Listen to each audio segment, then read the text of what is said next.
Mais je vous l'ai dit, vous ne pouvez pas mettre quelqu'un de 42 ans qui parcourait quelqu'un de 17 ans. C'est pas pareil. C'est impossible.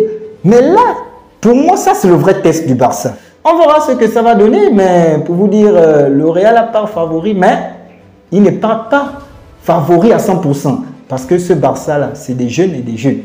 Donc, le Barça, ils ont plus de jeunes et c'est des gens qui travaillent tout le temps ensemble.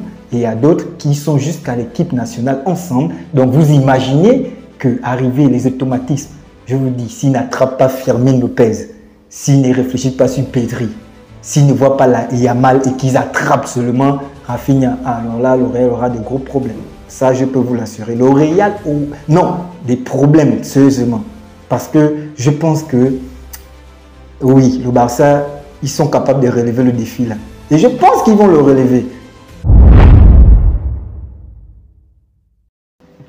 Bonjour la famille, bienvenue sur la chaîne Barça Info du jour.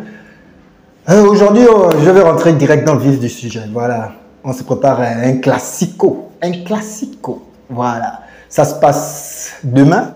Donc, on va venir essayer de faire un peu de critiques et puis voir ce que les entraîneurs nous préparent et ce que les joueurs nous réservent. Parce que quand je parle d'entraîneur, je parle de Carlos Ancelotti. C'est un grand entraîneur. Lui, alors là, lui, il a mon respect. Voilà, même si je sais que, bon, moi, c'est José Mourinho, le premier. Bon, bref. Lui, vraiment, il a tout mon respect. C'est un entraîneur il a sa vision du match. Il sait comment contrecarrer les plans de l'ennemi. Voilà, si je peux dire. Mais quelle sera sa stratégie pour arrêter le Barça? Sa stratégie, je pense, à mon avis, pour arrêter le Barça, il fera un marquage individuel sur Rafinha. Parce que Rafinha, on a vu sa montée. On voit sa montée. Vous-même, vous voyez. Moi, je n'ai pas besoin de faire des commentaires. Vous-même, vous le voyez. On voit ça monter en régime. Et je pense que sa stratégie, ça sera de pouvoir mettre Eder Militao et ce gars qu'on appelle Tchouaméni, là, le français. Voilà. Mais Militao, lui, c'est quelqu'un qui n'est pas assez réfléchi. Je pense que si ça fait 2-3 face à face, et il est capable de prendre un carton rouge. Parce que non seulement, comme je disais, les gars qui sont beaucoup tatoués là, bon, ils ne réfléchissent pas tous comme Messi. Hein. Messi est beaucoup tatoué, mais c'est un génie. Donc, Militao, lui, il est quelqu'un qui aime le contact, il aime la bagarre. Voilà, c'est comme ça, hein, les Sud-Américains, c'est des gens, c'est des bagarreurs. Mais Tchouaméni, lui, oui, il est assez polyvalent, il sait bien, voilà, c'est comme Kamavinga ou Danavinga, bon, je m'en fous. Lui, vous connaissez, lui, c'est quelqu'un, il a la souplesse des chevilles, il va, ouais, on peut avoir, on se dirait même que c'est quelqu'un d'assez grand, bon, il a à peu près 24 ans, mais il est très souple. Oui, lui, ça va, mais Tchouaméni, pour revenir sur lui, ah non, lui, c'est quelqu'un qui sait comment se placer, comment jouer. Ah, Valverde, ah, ce gars-là. Je sais pas ce gars qu'on appelle Valverde, ce qu'on peut faire, c'est le joueur de l'ombre. C'est le Busquets du Barça. Voilà, le Busquets du Barça. Pourquoi? Parce que le Busquets du Barça de Xavi, Iniesta, Messi, Dani Alves, Puyol, voilà, Busquets, c'est le Sarcès qu'on ne voit pas à l'époque. 2009, tu vois pas qui est Busquets, toi tu vois Iniesta, tu vois Xavi. Tu les vois, tous sont là, mais tu ne vois pas Busquets. Busquets, c'est le joueur de l'ombre. Et c'est le même jeu que Valverde. Valverde, c'est un joueur de l'ombre. Tu ne sais pas quand il joue ce qu'il fait sur le terrain, mais tu t'intéresses un peu à ce qu'il fait sur le terrain. Et là, tu réalises ce qu'il fait sur le terrain. Il fait un travail énorme. Donc, ce Valverde-là, c'est quelqu'un à surveiller de très près déjà. Voilà. Mais il y a Belinda. Voilà, les gens l'appellent Bellingham. Voilà, moi, je l'appelle Belinda. Bon, vous savez. Belinda, lui, ça ne me dérange pas avec son déplacement. Parce que Carlos Ancelotti, il cherche la formule entre placer Mbappé, donc il est obligé de décaler Belinda. Donc du coup, ça donne un déséquilibre à l'équipe. Mais on sait qu'on a Vini Junior qui est là. Alors lui qui va vite, on a le chanceux, il s'appelle comment ce Brésilien là, Rodrigo.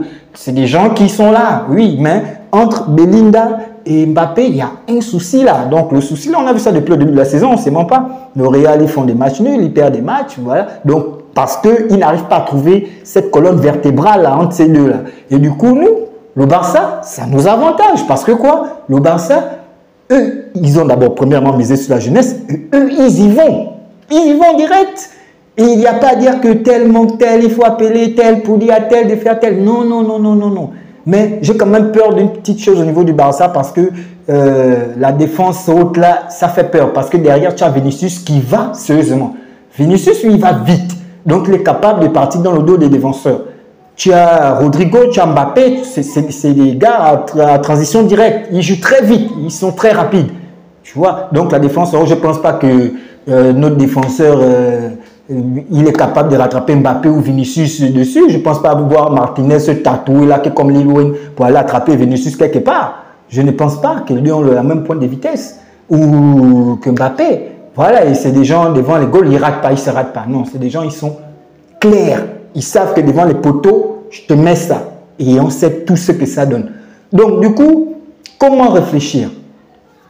Le flic, comme je l'appelle si bien, l'entraîneur du Barça, voilà, lui, je sais qu'il a déjà sa stratégie, il a déjà analysé les matchs, il sait que le match sera compliqué. Donc, pour lui, quelle sera la meilleure solution? Parce que le Real de Carlo Ancelotti, ils viendront faire en sorte que Rafinha ne puisse pas jouer. Donc, s'ils mettent Aurélien Tchouaméni et Eder Militao au-dessus, ça va être compliqué. Ça va être très compliqué pour Rafinha. Mais, ils oublient que de l'autre côté, on a ce jeune de 17 ans. Ce petit que souvent, son nom, Yamal. Non, on a ce petit-là. Il est très dangereux, il est vif. Lui, gauche-droite, devant, derrière, changement de direction, transaction, passe. Il est complet. Lui, ça, il est dedans. Ça, pour ça, non, aucune faute. Donc, il ne faudrait pas qu'il oublie en se fixant sur Rafinha. Oui, parce que Rafinha, il a encore des déchets. Il a des déchets techniques, oui. Bon, c'est un Brésilien. Les Brésiliens aiment la fête. C'est des gens qui aiment boire. Ils boivent dans les bars comme au Gabon. Voilà, tu vas les trouver dans les bars. Donc, du coup, c'est quelque chose de normal. Tu vois, tous les Brésiliens sont pareils. Voilà, Neymar, voilà, un grand buveur. Enfin, c'est des gens comme ça. Donc, du coup, lui, quand il s'applique, Rafinha, il te sort quelque chose d'incroyable. Mais la vérité, pour moi, le match face au Bayern, je pense que c'était, les gens disent que c'était un test. Oui, c'est un test. Pourquoi? Parce que on sait que le Bayern a toujours terrassé le Barça. Et ça, c'est des scores lourds. On a eu 8-1, les 8-2, on sait ça. Mais les gens disent un test pour voir si la stratégie du flic pourra marcher face au Bayern. Et ça, plus que marcher, c'est 4, on parle de 4 buts. C'est 4 buts que le Bayern encaisse là.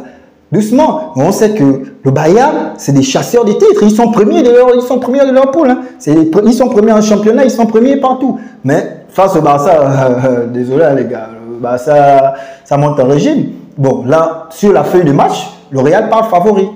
Bien sûr que le Barça est premier du championnat, mais le Real part favori. Pourquoi? Parce que bon, quand tu regardes les matchs du Real, leur performance face à Dortmund, tu te dis que ouais, ils sont menés, et puis voilà, ils sont menés 2-0. C'est pratiquement à la 85e minute que le Real décide d'ouvrir le match. Et puis là, ils montent en régime, ils gagnent 5-2. Tu te dis que waouh, ça c'est quelque chose. Mais je ne pense pas que c'est à chaque match qu'ils feront des remontadas. Ce n'est pas à chaque match que le Real va faire des remontadas. Mais face à ce Barça-là, non, le Real, vraiment, si la stratégie d'Ancelotti c'est de bloquer Rafinha, qu'il pense que sur les côtés, il a Lamine Yamal, mais qui n'oublie pas, le plus aîné et le plus âgé, bon, c'est le plus vieux de l'équipe, le Robert Lewandowski. Oui, lui-même juste à 45 ans, bref, qu'il va perdre de son agilité, il ne pourra plus faire vraiment des trucs, mais il reste Robert Lewandowski et on sait que c'est un renard de surface. Lui, il n'a pas besoin de 5 occasions pour te mettre une. Hein. Lui, non. Lui, il ne ressemble pas à Rafinha. Bon, Rafinha d'avant, je n'ai pas Rafinha d'avant, parce que celui d'à présent a une occasion, il met 2 occasions, il met. Donc, du coup, les gens comprennent que Rafinha est monté en régime. Mais Robert Lewandowski, même ses matchs au Bayern, quand il était au Bayern, on a vu quand il a fait ça face au Barça, c'est des jeux des jambes debout. Non, mais là, il a pris de l'âge, mais j'ai confiance. Lui, il sait comment c'est passé sur le terrain, il sait comment marquer.